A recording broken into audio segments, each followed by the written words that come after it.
Kenapa Indonesia harus kembali pada khitah geopolitik Bung Karno? Hari ini kita bicara soal harga diri bangsa. Dalam hukum ada yang disebut groundnut atau norma dasar yang tidak boleh digoyang. Bagi Indonesia, politik luar negeri bukan sekedar soal cari kawan atau cari aman. Fondasi kita jelas bahwa penjajahan di atas dunia harus dihapuskan. Bung Karno berpesan dengan sangat kuat dan dalam pidatonya, kita tidak boleh menjadi bangsa yang meminta-minta. Kita harus menjadi bangsa yang memberi contoh.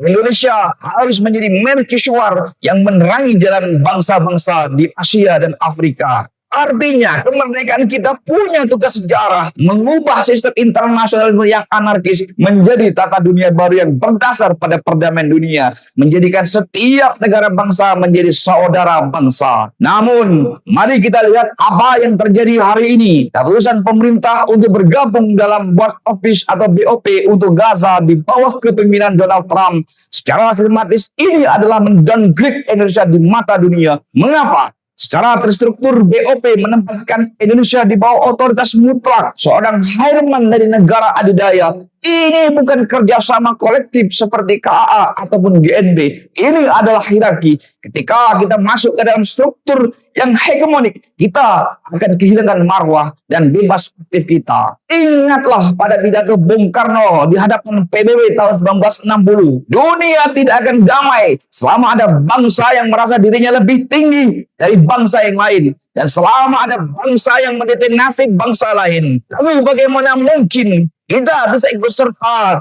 dalam dewan yang mendikte nasib Palestina tanpa menghadirkan rakyat Palestina di atas meja perundingan secara sistematis? Ada 3 lubang besar dan keputusan bergabungnya ke BOP. Pertama, subordinasi versus kedaulatan. Menempatkan diri di bawah otoritas mutlak negara lain adalah pengabaian terhadap kedaulatan kita. Bebas artinya tidak bisa diintervensi. Kedua, inklusi. Menyelesaikan masalah Palestina tanpa Palestina adalah pengkhianatan terhadap kemanusiaan. Ini adalah menciptakan ketidakadilan baru. 3. Penyimpangan dasar sila Bandung, prinsip kesetaraan, kedaulatan, dan anti-kolonialisme yang lahir 1955 seolah-olah ditukar dengan legitimasi diplomasi semu di bawah payung kekuatan besar. Lalu apa sikap kita? Kita tidak boleh pasif. Kita harus kembali hitah geopolitik Bung Karno. Indonesia harus berhenti menjadi objek geopolitik dan kembali menjadi subjek. Apa yang harus kita lakukan? Pertama, hadirkan kembali pemikiran geopolitik Soekarno. Diplomasi adalah alat untuk menghancurkan imperialisme, bukan alat untuk memolesnya. Kedua, galang kembali konferensi Asia Afrika Jilid 2. Kita